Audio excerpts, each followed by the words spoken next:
Okay, now I'm convinced you must really love abuse, because if you watch the last 3 do not sync videos and you're still convinced that you want to pursue this thing, you just like to be abused. So I'm going to continue that and abuse you a little bit more in today's video called It's Too Crowded. Sync licensing used to be a big secret. Okay, when I got started in 2008, nobody knew about it. Okay, yeah, you'd heard that like The Fray got a big placement on Grey's Anatomy, and that's how they got their big break. So a lot of bands knew that getting placements on TV shows was something they should be considering and open to. But production music, the stuff that I got into, like a whole world and like sort of like a backstage world of music being fed to TV shows, drama shows, reality shows, commercials, all that kind of stuff. No bands, no artists, nobody really knew. Composers for sure didn't know that that was something that even existed. I went through music college. I had a 4-year degree in recording arts and music business.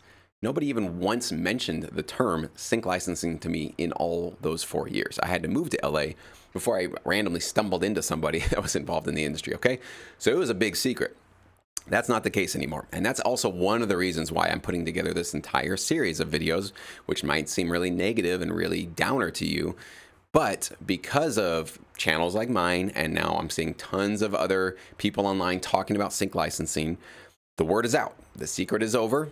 And it is now just one of the most popular and probably overcrowded spots in the music, quote unquote, music industry. It's more the film, TV industry, but we'll just call it general, the bigger, broader music industry. It's probably one of the most popular parts of it now because primarily of people like me, sorry guys, and other people that are talking about sync licensing. And of course, COVID and the lockdowns and the shutdown of the entire music industry forced all these musicians to try to find new outlets to create revenue with their music. And of course, sync licensing was one of the last standing kind of castles out there that they could basically go rely on, okay?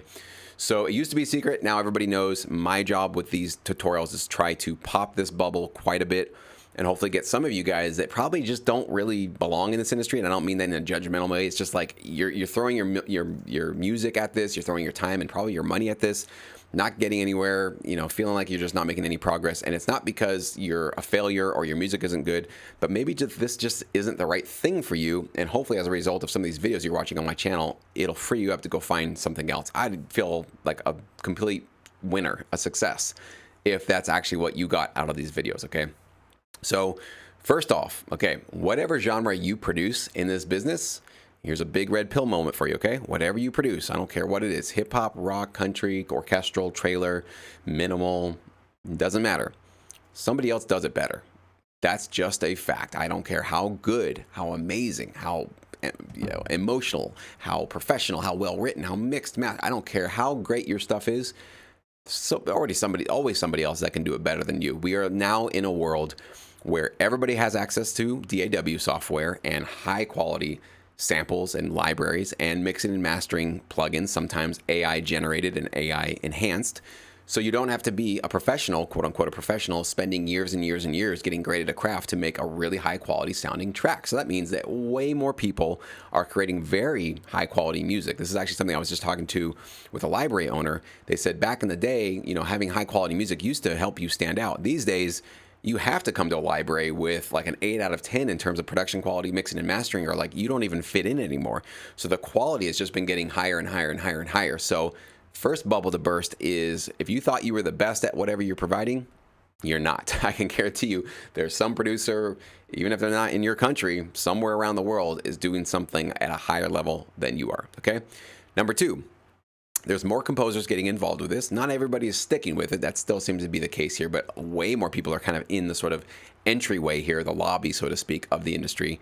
So that means there's a lot more tracks out there, a lot more composers fighting for the overall pie. Well, the overall pie of the sync marketplace, it tends to grow a little bit every year, but it's not growing and keeping up pace with the amount of people getting involved. So that means that all these new composers getting involved in sync licensing are all individually fighting for smaller and smaller pieces of the pie. That's definitely just what's happening out there. So if that sounds disheartening to you, that sounds like a terrible future, maybe this is your wake-up call. Maybe sync licensing isn't something that you should be pursuing, okay?